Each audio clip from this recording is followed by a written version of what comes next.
Joining me now, Democratic Congressman John Garamendi. Congressman, thanks so much for taking the time.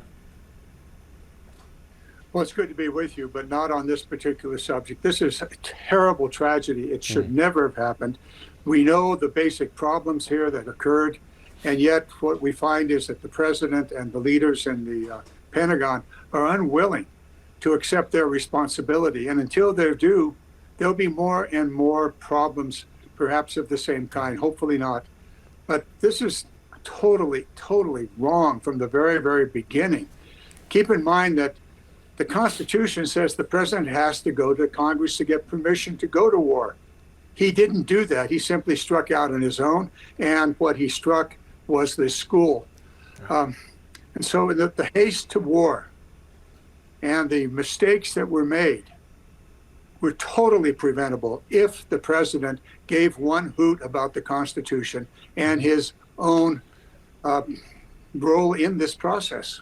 Well, let me ask you about transparency here, because beyond what the Pentagon says is an ongoing investigation, we are seeing the administration failing to provide more transparency on what is arguably some of the most important information about this war, and that is casualties of U.S. service members. Over the weekend, as you know, the Pentagon updated its database to record more than 140 additional wounded members, numbers that were not initially made public. In your view, is this administration deliberately misleading the public about the costs of this war in human terms? Well, this administration is led by the world's biggest liar. Donald Trump does have no affinity to the truth. He simply will make up a story to cover whatever concerns he may have or whatever people may be concerned about him. And then the Pentagon follows right along. You've shown a picture of the Pentagon. That's the world's biggest black hole. Try as we might in Congress to get information on many different issues, this one, and you name it, the nuclear issues, the shipbuilding programs, whatever it is, this administration simply refuses to provide Congress with the necessary information. And as you reported a few moments ago, they were talking about a classified hearing. Do you know why they go to classified? That's to keep those of us that attend the classified hearings from being able to tell anybody anything that we learned in that hearing. It is a way to make us part of the cover-up. And it is just disgusting. It's ongoing. You put up on the program here today the first example. And every day after that, there have been another examples. Until this administration, until the Congress is willing to stand up to the president and simply demand the information and check its veracity and hold the president and the administration accountable. How can we do that? Well, we can simply take away the money. We can stop it. We can take away head sex airplane.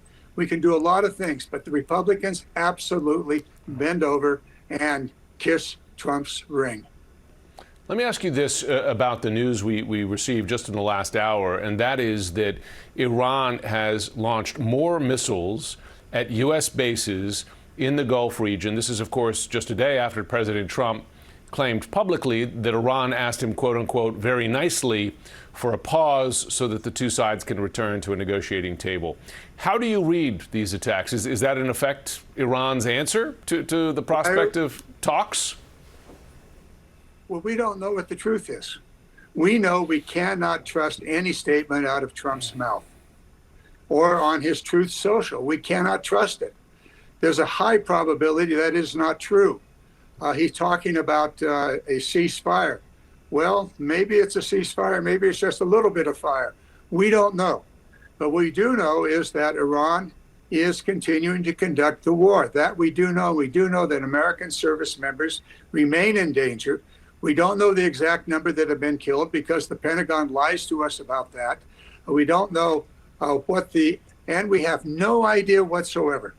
And certainly Trump has no idea what he is going to do to get us out of the quagmire that he put the United States into. This is an extraordinarily bad war. Not only the number of deaths that occurred to Americans and civilians and the loss of our bases and materials, but also in terms of the position of the United States in the world. We're finding that our European allies are simply not willing to go along with us, understandably so. We know that this entire situation is giving China the upper hand on issues in the Taiwan Straits because we have blown through extraordinarily amount of our key munitions that would be needed to defend the United States in any other part of the world. And why are we in a situation now where we are on a hold? To save our weapons, to not further deploy our weapons and continue to decline our arsenals. We got a problem here. Yeah. Trump, you started this problem. Unfortunately, he has no way in his mind to get out of it. Congressman John Garamendi, we appreciate you joining. Thank you.